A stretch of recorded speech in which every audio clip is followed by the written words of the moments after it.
November 2nd, 1988. Most of the world was oblivious. The Berlin Wall still stood.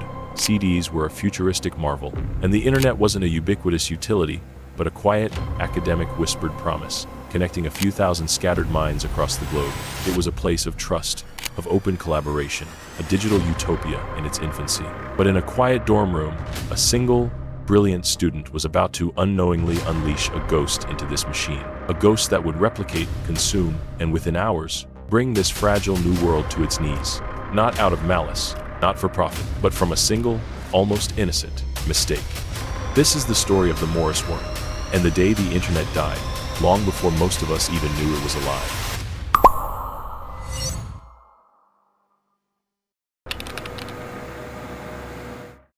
To understand the shock of the Morris worm, you first have to understand the internet of 1988. It wasn't the internet as we know it today. It was ARPANET, NSFNet, and a smattering of university networks, all interconnected. Perhaps 60,000 computers, max.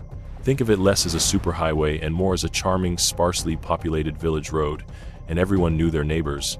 Security was, frankly, an afterthought. If you were on the net, you were trusted. This was a network built by academics, for academics, on a foundation of open information exchange.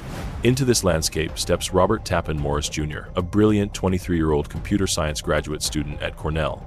Driven by an insatiable curiosity, he wanted to know just how big this new digital world truly was. Morris's goal was deceptively simple. He wanted to measure the size of the internet. To do this, he wrote a program, a worm, that would travel from computer to computer, quietly asking, "Are you there?" Crucially, he designed it to be stealthy, to avoid detection, and to avoid clogging the network. He specifically built in safeguards to prevent it from infecting the same machine multiple times, a critical measure to prevent it from becoming a problem. He knew that the network was small and fragile. The worm exploited a few known vulnerabilities: a trapdoor in the SendMail program, a buffer overflow bug in the fingered daemon, and finally, a weakness in simple password authentication. But here's where the story takes a tragic turn. Morris, fearing some system administrators might put up a fake already infected flag to block his worm, added an override. He coded it so that 1 out of every 7 times the worm would ignore its own already infected check and reinstall itself. He thought this randomness would make it more robust. Instead, it was a death sentence for the early internet.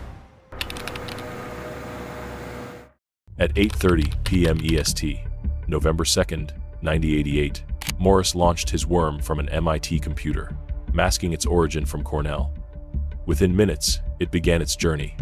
Initially, it was a whisper, then a murmur, and then a scream. That seemingly small, protective override were, in fact, 1 out of 7 times, was the undoing. Instead of quietly counting, the worm began to multiply exponentially. Computers didn't crash because the worm was malicious. They crashed because it was too efficient at replicating. It consumed all available processing power and memory, bringing thousands of machines to a grinding halt.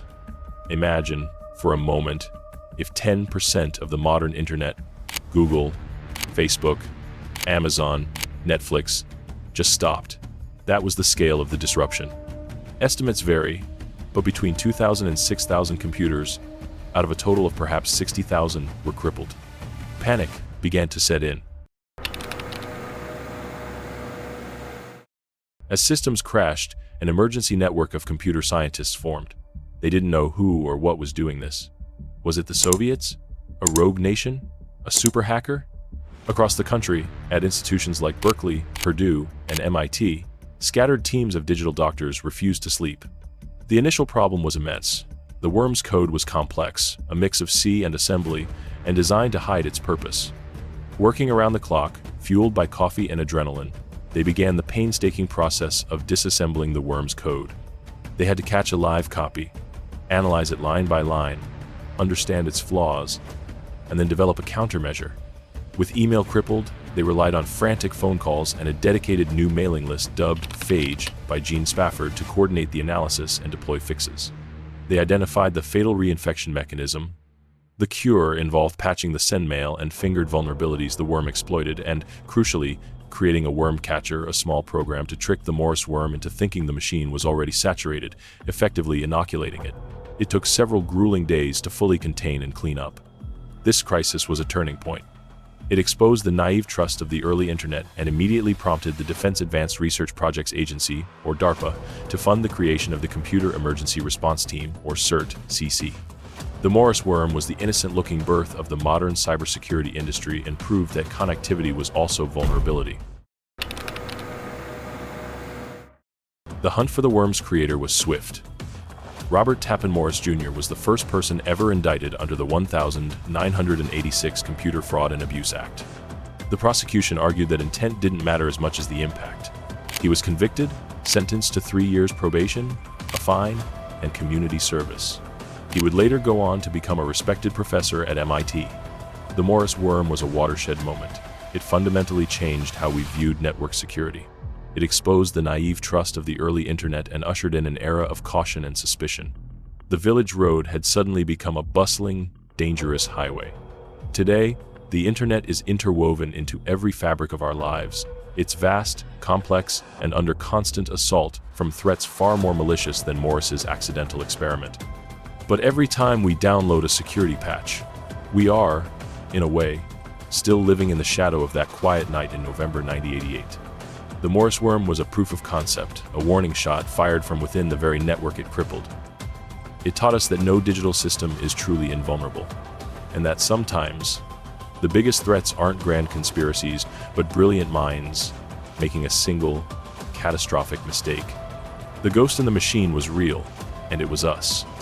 Thanks for watching, and if you like this video, let me know your thoughts in the comment, and do well to subscribe for more videos.